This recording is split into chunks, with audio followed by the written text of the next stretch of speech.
Fuerza Armada, atención. ¡Pirri!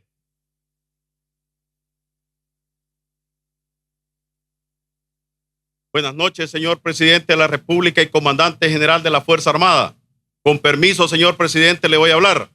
Le doy parte que la Fuerza Armada está lista para presenciar su discurso a la nación de su 4º año de gobierno.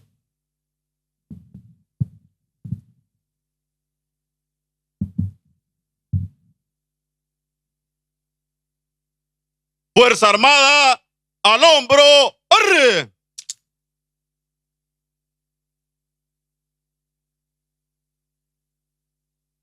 Vista a la izquierda, atención, presenten, ¡arre!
En estos momentos tengo el honor de ceder la palabra al señor presidente constitucional de la República, Nayib Armando Bukele Ortiz, para que dirija su mensaje a la nación.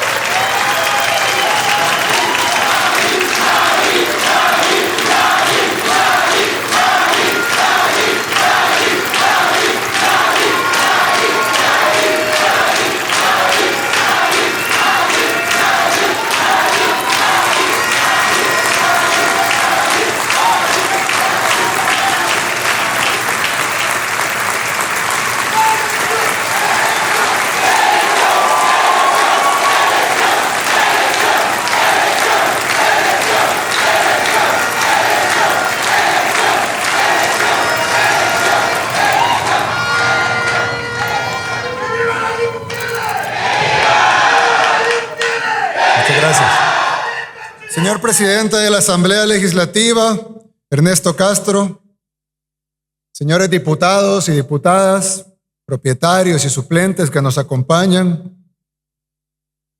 Señor presidente de la Corte Suprema de Justicia, Óscar Alberto López Jerez, señores magistrados de las demás salas de la Corte Suprema de Justicia y de la Sala de lo Constitucional, señor vicepresidente de la República, doctor Félix Ulloa y su distinguida familia.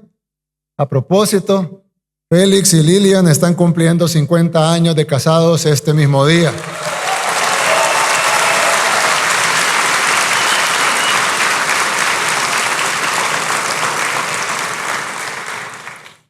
Y decidió invitarla a cenar aquí a la asamblea. Pero Lilian está acostumbrada a eso, ¿verdad, Lilian? Felicidades. Que Dios los bendiga su unión y que sean 50 años más.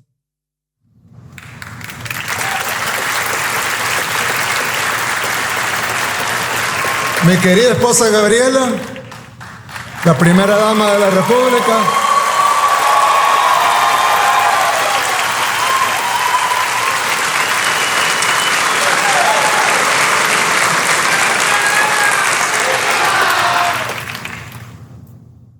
Señores diputados al Parlamento Centroamericano, señor presidente y magistrados de la Corte de Cuentas de la República, señora presidenta del Tribunal Supremo Electoral y magistrados que nos acompañan, señores miembros del Ministerio Público, Procurador General de la República y Procuradora para la Defensa de los Derechos Humanos, excelentísimos señores embajadores y honorables jefes de misiones diplomáticas acreditadas en nuestro país, señor presidente del Consejo Nacional de la Judicatura y concejales presentes, señor alcalde municipal de San Salvador, Mario Durán, señores miembros del gabinete de gobierno, honorables representantes de organismos internacionales y agencias de cooperación, invitados especiales, mi querida familia que me acompaña aquí y sobre todo, querido pueblo salvadoreño.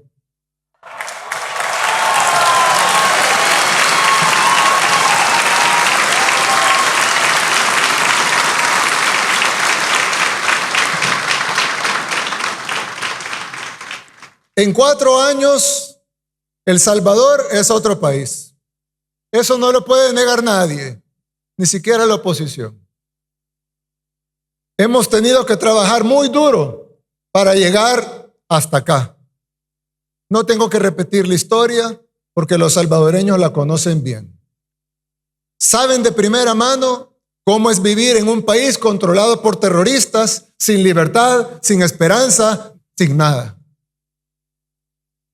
Y lograr lo que aquí hemos logrado no ha sido el trabajo de pocas personas, sino una labor titánica de miles de salvadoreños. Algunos de ellos incluso perdieron su vida para salvarla de otros. Ahora tenemos un nivel de seguridad de que países de Latinoamérica sueñan. No lo digo para jactarnos, sino para que cada uno lo analice y sea consciente de lo que hemos logrado.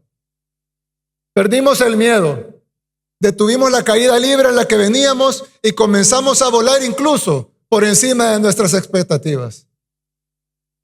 El país más pequeño de América es ahora ejemplo para países más grandes que cuentan con más recursos, porque los logros en seguridad son irrefutables.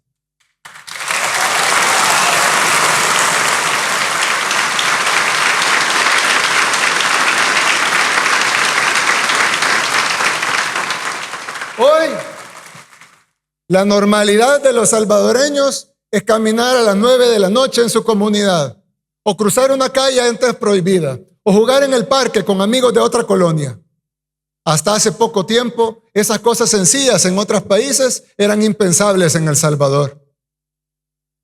Los salvadoreños vivían en zozobra por una estructura terrorista, eficientemente organizada, con tentáculos en todo el estado y con un control casi absoluto del territorio, a excepción de pequeñas burbujas donde vivíamos unos pocos. Las pandillas salvadoreñas eran las más grandes, estructuradas y sanguinarias del mundo. Llegaron a ser tan poderosas que incluso conocedores y especialistas de renombre que vinieron aquí a estudiar el fenómeno aseguraban que era imposible vencerlas. Los pandilleros controlaban quienes llegaban a visitar a la gente en sus casas. También controlaban qué organizaciones podían llegar a hacer trabajo comunitario. Controlaban las rutas de buses, de taxis, si podían entrar los Ubers o no. También controlaban qué productos iban a ser permitidos. Controlaban la venta de drogas, pero también de frutas, de carnes, de vegetales en los mercados. Las pandillas tenían colaboradores para prestar dinero a los comerciantes que luego extorsionaban. Y tenían también niños con los que mandaban a cobrar la extorsión. Los cabecillas tenían moteles y bares, pero también panaderías, talleres de carros y hasta sus propias funerarias para hacer el negocio redondo de la muerte. Y aunque la gente buena en las comunidades no fuera parte, la actividad de las pandillas se los afectaba en todos los aspectos de su vida, quisieran o no. Los pandilleros aprendieron a sacarle rédito a la política corrupta. Recibían dinero por votos, por movilizar gente. Aquí hay algunos casos, incluso documentados en video. Negociaron que las cárceles fueran prostíbulos, también está en video. Y ordenaban muertes desde esos lugares donde se suponía que las fuerzas de seguridad tenían el control, al menos en las cárceles, pero ni siquiera eso. Desde ahí ordenaban las muertes y eso también está documentado. ¿Cuántos niños salvadoreños nacieron, crecieron y murieron sin ni siquiera poder ir a jugar una tan sola vez al parque? Porque había una frontera imaginaria en su colonia que se los impedía. ¿Cuánto dinero se invirtió en nuestro país por tantos años para hacer diagnósticos y planes de seguridad que nunca funcionaron? ¿O funcionaron? ¿Cuánto ganaron los medios de comunicación con vender historias de asesinatos y muertes? Y todo esto solo fue posible por un sistema que se autoprotegía. La muerte hizo a algunos muy ricos, mientras la mayoría de familias vivían encerradas con miedo en comunidades donde todos los días estaba de luto. Esos traumas que nos dejaron tantas décadas de violencia nos llevarán muchos años a sanar. Si no, lean la encuesta de salud mental, la primera que se hace en el país, que hizo el Instituto Nacional de Salud. Ahí podrán confirmarlo. Yo lo he dicho varias veces, cambiar un país toma tiempo. En especial, un país con tantas urgencias de todo tipo. Por eso, tuvimos que crear nuestro propio método, sin permitir que nadie, nacional o extranjero, nos ordenara qué hacer. Sin tener que cumplir compromisos bajo la mesa, porque los únicos poderes detrás de este gobierno han sido siempre Dios y el pueblo.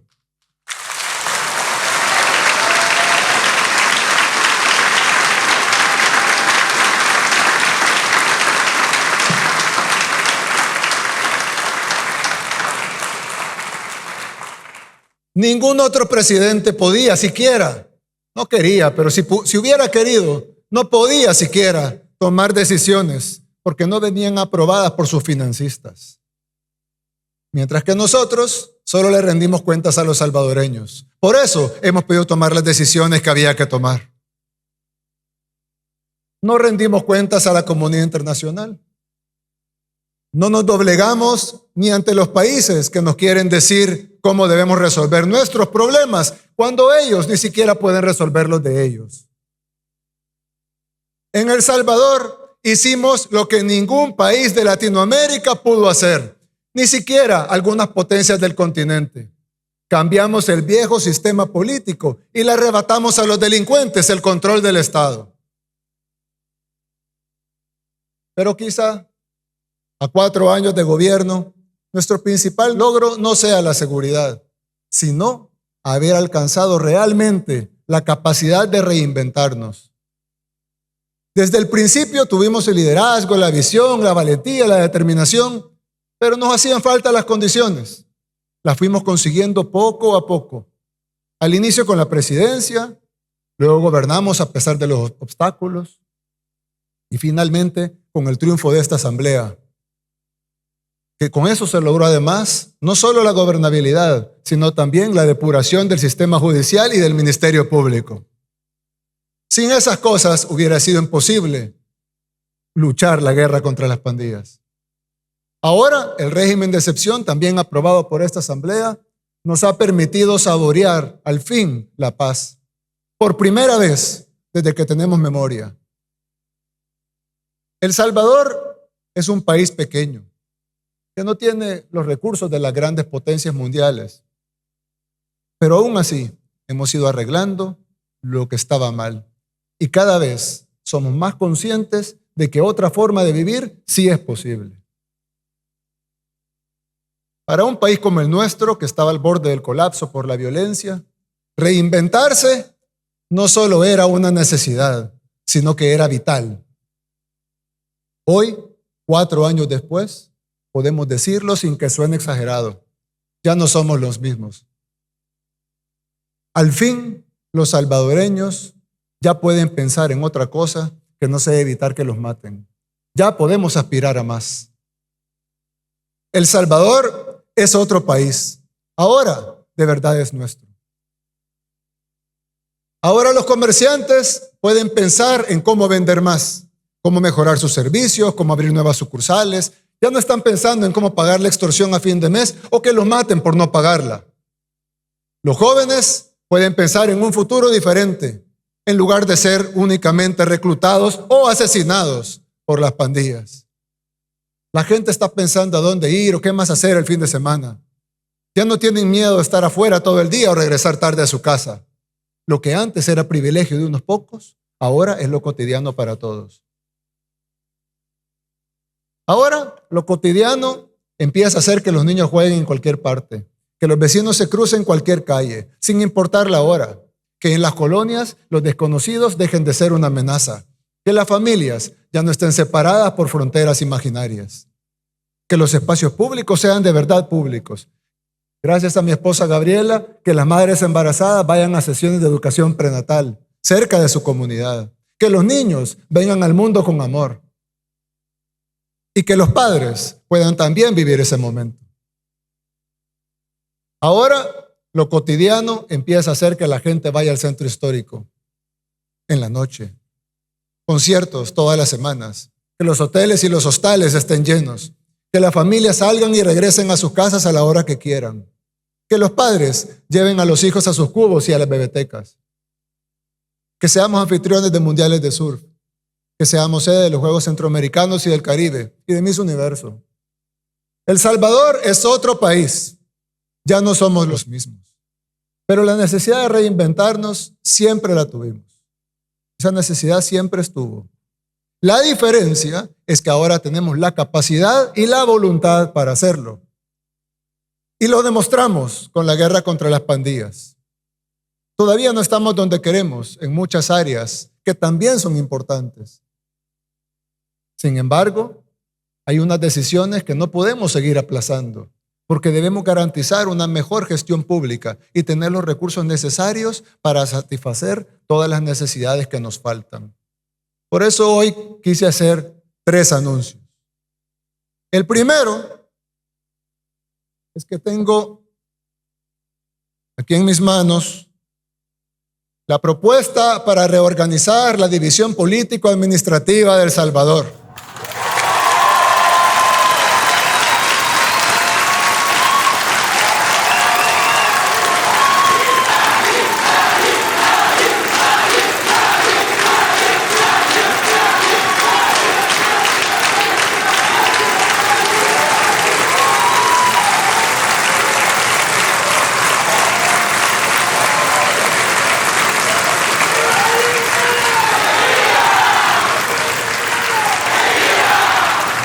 Vamos a reducir el número de alcaldías del país de 262 a 44.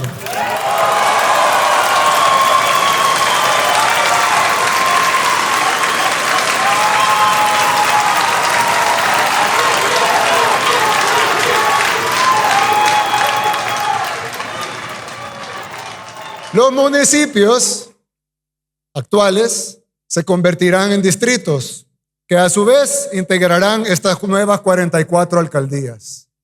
Es decir, ya no tendremos 262 alcaldes, ni 262 consejos municipales, ni todos los demás colaboradores de confianza que tienen, ni síndicos, suplentes, tesoreros, gerentes, asistentes, asistente del asistente, etcétera, etcétera, etcétera.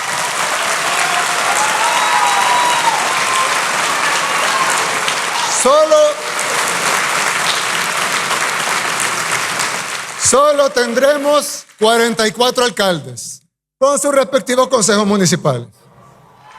¿Cómo es posible que en un país tan pequeño, de apenas 21,000 kilómetros cuadrados, tengamos 262 municipios? Todos con planillas y gastos administrativos que en la mayoría de casos superan incluso la recaudación de impuestos. Es decir, no queda un centavo para obras.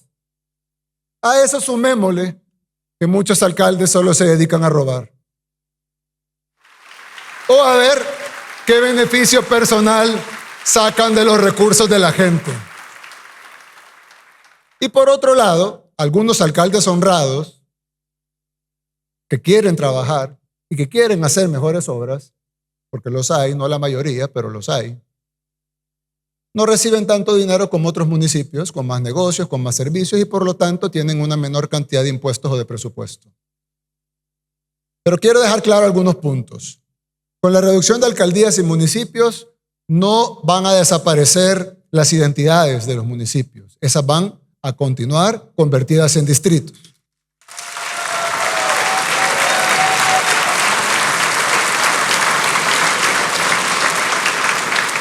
Tampoco desaparecerán las oficinas que todo el mundo conoce, que actualmente hay en cada municipio.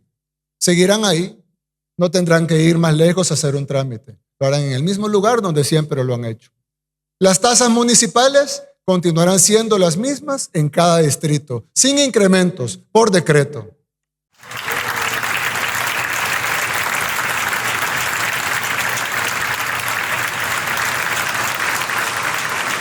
Tampoco este decreto legislativo que estamos proponiendo tampoco despide a los empleados municipales. Los que se van son los puestos de confianza. El nombre de los municipios no cambiará, ya que continuarán siendo distritos y podrán seguir celebrando sus mismas fiestas y tradiciones de siempre. Ahora bien, esta decisión sí nos va a permitir varias cosas.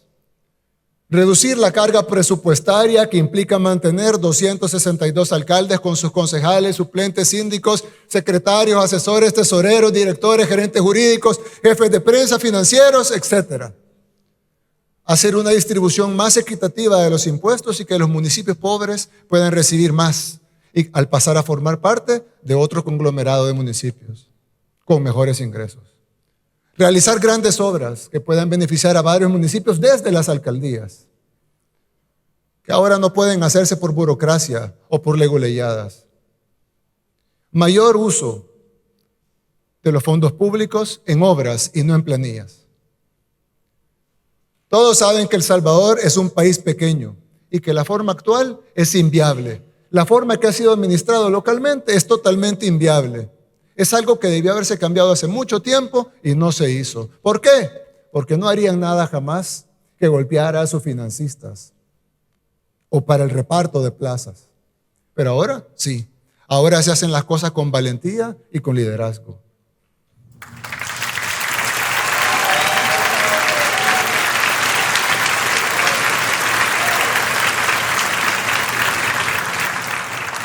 Hay otra ventaja.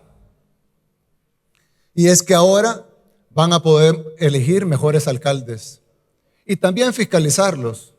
Más fácil elegir 44 que 262. Es más fácil fiscalizar 44 que 262. Por eso deberán trabajar más arduo y con más honestidad que antes, sin distinción. Y la gente podrá escoger a los mejores. Todos los municipios tendrán oportunidades equitativas para crecer. El segundo anuncio que les traigo es Ustedes tendrán que votarlo, por supuesto. Esta es una propuesta, espero que pase, para reducir este órgano a 60 diputados.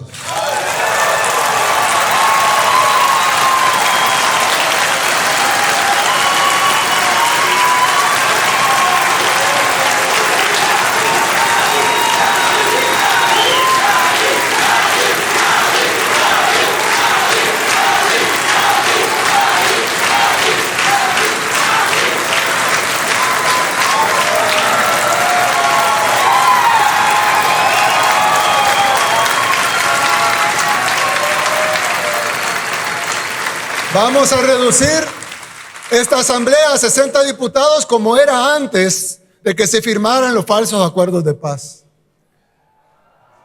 ¿Se fijaron cómo no se levantaron los de la esquina?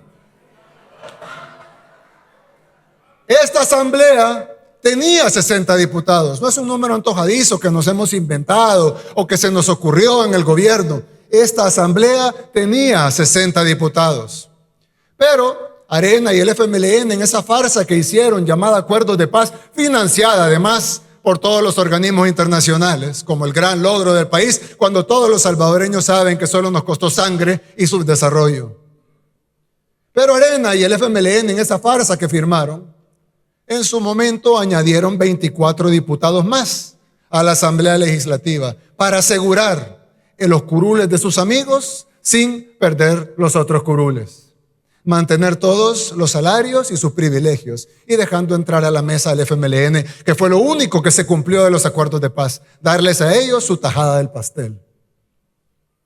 Ese incremento de los diputados incluso fue declarado inconstitucional por una pasada sala de lo constitucional. ¿Y qué hicieron los diputados? No les importó. Cambiaron la ley y quitaron la plancha nacional y lo que hicieron fue incrementar los diputados por departamento para mantener siempre los 84 diputados que se habían repartido. Ahora venimos a corregir esta plana. Ambas propuestas, y espero que así sea, deberían estar aprobadas y en marcha antes de las elecciones generales del 2024.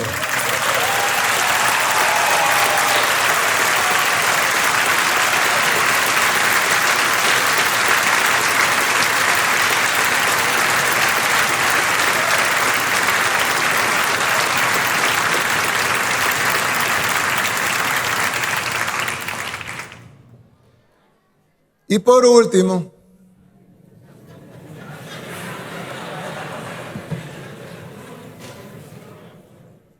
último, quiero anunciar algo que es aún más importante que las dos cosas que dije anteriormente.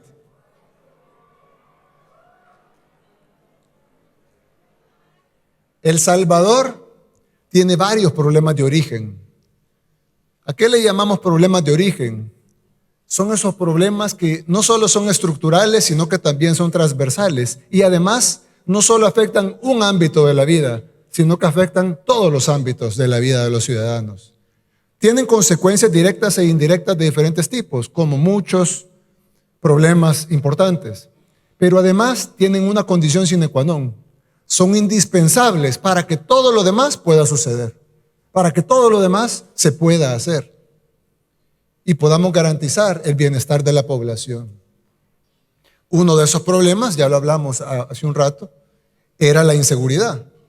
Podemos tener hospitales, escuelas, o mejores hoteles, eventos de surf y lo que sea, pero ¿de qué sirve si en cualquier parte nos pueden matar? No sirve de nada.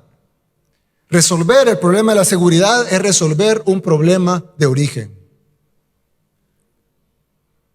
Por eso vinimos, enfrentamos esa realidad, declaramos la guerra contra las pandillas y hemos logrado lo impensable, vivir en un país seguro.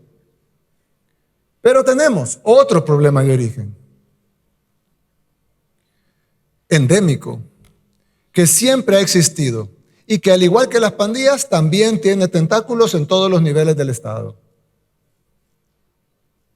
La corrupción.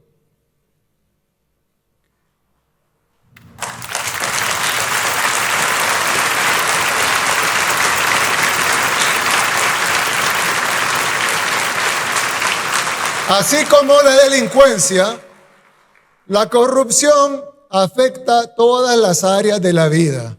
Un país no puede funcionar si hay corrupción.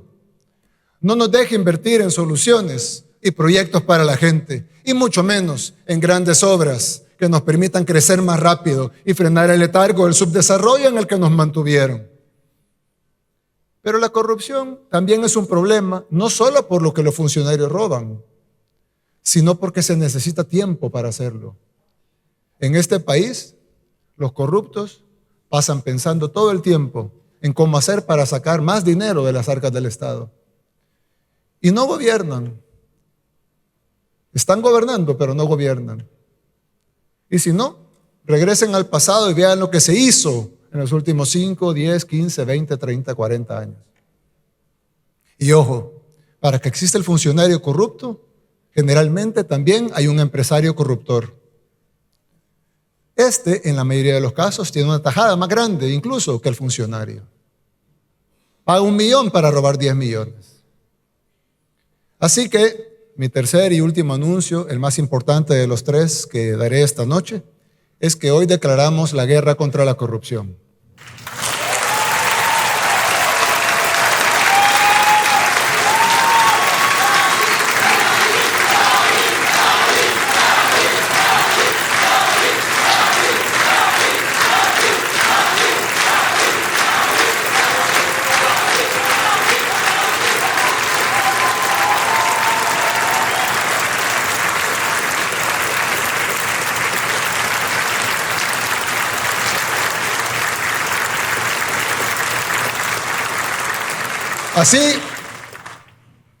Así como hemos combatido frontalmente a las pandillas, con toda la fuerza del Estado y con todas las herramientas legales que podemos, sin titubear en ningún momento, así también iniciaremos una guerra frontal contra la corrupción.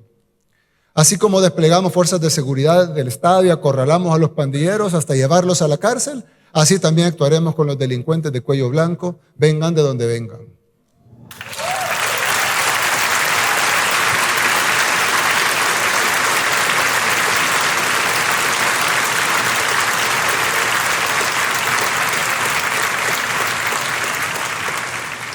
Porque nadie tiene derecho a ser corrupto.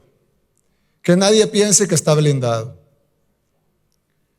Pero no solo usaremos todas nuestras herramientas legales para llevar a cabo esta guerra, sino que así como construimos una cárcel para los terroristas, también construiremos una cárcel para los corruptos.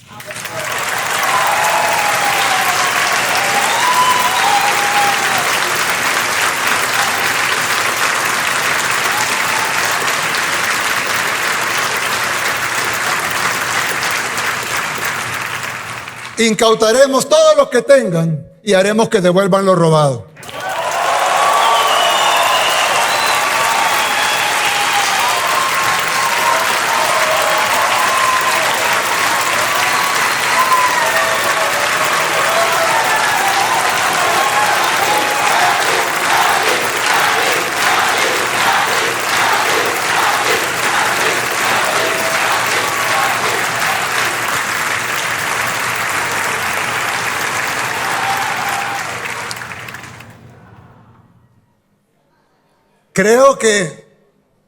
Creo que algunos se han dado cuenta que no nos acompaña esta noche el señor Fiscal General de la República. Es porque en este momento el Fiscal General se encuentra allanando y extinguiendo el dominio de todas las propiedades de Alfredo Cristiani.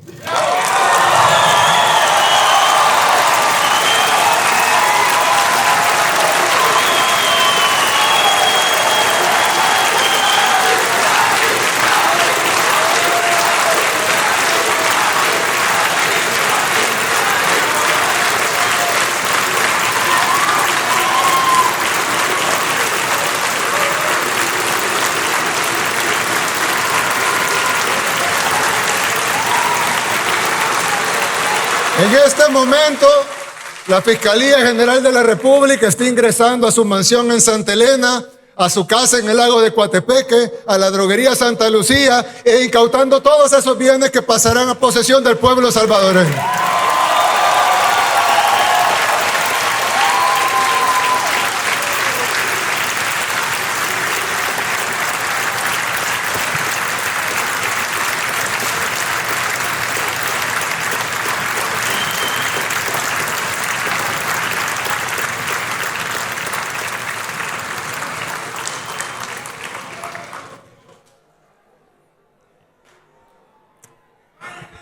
Pero este no será el único, por supuesto. Reinventarnos significa hacer lo que nadie antes tuvo el valor de hacer. Obligar a uno de los mayores corruptos de nuestra historia reciente a que devuelva lo robado.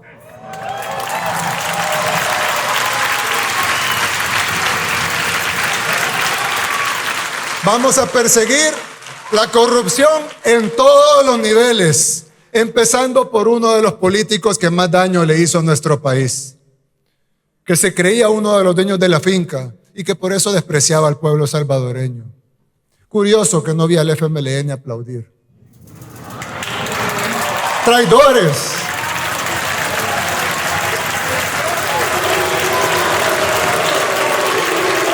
Traidores. El pueblo les pasará su factura. El Salvador no volverá a ser la finca de nadie. Y los que creyeron que lo era, lo van a pagar caro.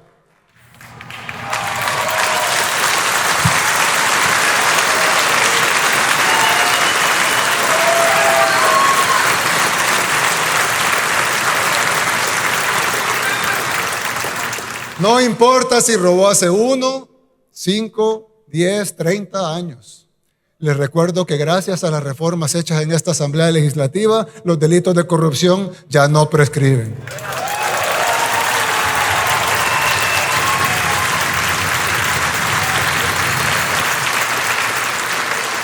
Así que vamos a ir tras cada corrupto en este país. Los vamos a obligar a pagar el daño que le han causado al pueblo salvadoreño, de la misma manera que estamos erradicando a las pandillas. De esa misma manera, no vamos a titubear para erradicar la corrupción. Con Dios y el pueblo de nuestro lado, vamos a lograrlo.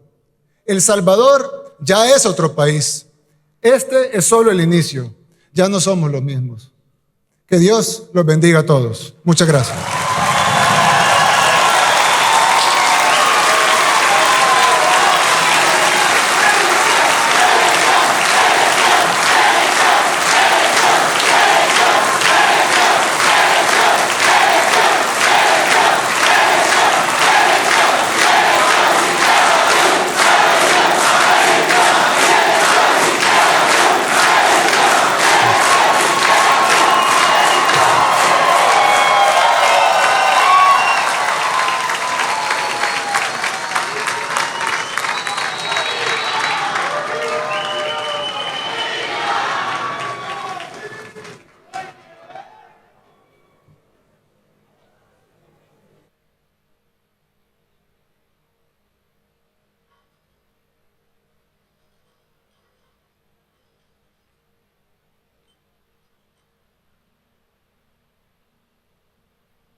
En este momento, con los honores correspondientes, presenciaremos el retiro del señor presidente constitucional de la República de El Salvador, Nayib Armando Bukele Ortiz, y la señora primera dama de la República, Gabriela de Bukele.